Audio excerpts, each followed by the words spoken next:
যেদিন তো ঘুমাবো, কারণ যে স্কেডিউল তাতে মনে হচ্ছে ঘুমিয়ে একদম কাটিয়ে দিতে এটা হবে। 100% কনফার্ম। কারণ সেকেন্ড ডে তো ঈদ করতে এটা শুট করতে হচ্ছে। হবে। দেশের বাহিরে আপনার ক্রাশ কে? Oh, the lists are so long. আমি যেহেতু সাউথ ইন্ডিয়ান খুব দেখি, সো ফাহাদ ফাসিল, নানি, ও অনেকে আছে তো, আলু অর্জুন, কিছু কিছু ক্ষেত্রে রামপথিনীকেও ভালো লাগে। তো অনেক লম্বা অনেক list। অনেক। আচ্ছা। অর্জুন রামপাল যদিও আমার ফার্স্ট ক্রাশ ছিল, মানে ক্রাশ ওয়ার্ডটা সেটা আমাদের মনে হয় সবারই একটা না একটা সময় ক্রাশ। প্লিজ এটা নিও না, তোমরা ঋতিক রোশন নিয়ে হ্যাপি থাকো না ভাই। আচ্ছা, ঠিক আছে। সমসাময়িক কার কাজ বেশি ভালো লাগে? তটিনী, কেয়া পায়েল, সাদিয়া আয়মান? অবশ্যই সাদিয়ার নামটা আগে আমি নিব।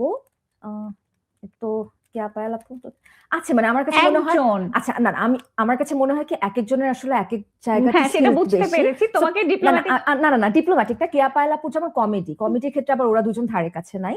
তটিনী যেমন রোমান্টিক গুলা খুব ভালো করছে, আর সাদিয়া তো সাবলীল অ্যাক্টিং সবাই এটা বলে, সো আমি কেন ডিনাই করব। আচ্ছা ঠিক আছে। সহশিল্পী হিসেবে কে সেরা?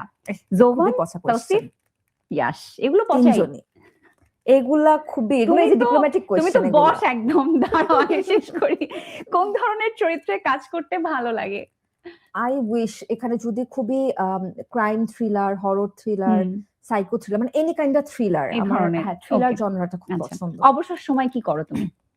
অনেক কিছু, নাচানাচি করি, রুম গুছাই, কাপড় ধুই, থালা বাসন মাজি, মিনা হয়ে যাই আমি, ঘর ঝাড়ু দেই, বাসন মাজি, মুরগিরে খাওয়াই, সবাই মিনা।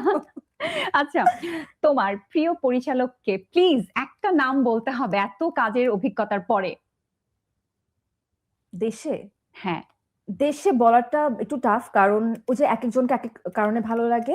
একটু পার্শ্ববর্তী দেশের দিকে যদি যাই তাহলে তোমাকে যেতে দিচ্ছি না, তারপরে তুমি যাচ্ছ, ঠিক আছে বলো না প্লিজ। আমার অনির্বাণদার কাজ খুব ভালো লাগে, ঠিক আছে প্লিজ অনির্বাণদা, cast me in your project. আচ্ছা, বাংলাদেশে বললো আমি একজন ডিরেক্টরের নাম নেওয়াই যে আশফাক নিপুণ ভাই। আমার কাছে মনে হয় যে উনি খুবই বোল্ড একজন নির্মাতা, যিনি খুব কঠিন বিষয়কে খুব সহজ করে উপস্থাপন করে ফেলতে পারেন, যেটা খুব মজা লাগে আমার কাছে আসলে। এবং একদম বস, কোনো দশ টস নেই, কিচ্ছু নেই। তুমি ফেল করতেছো তাহলে বলে দিলাম, কিন্তু কোনো সমস্যা নেই, বড় বোনের কাছে বসা হয় যায়। রাইট।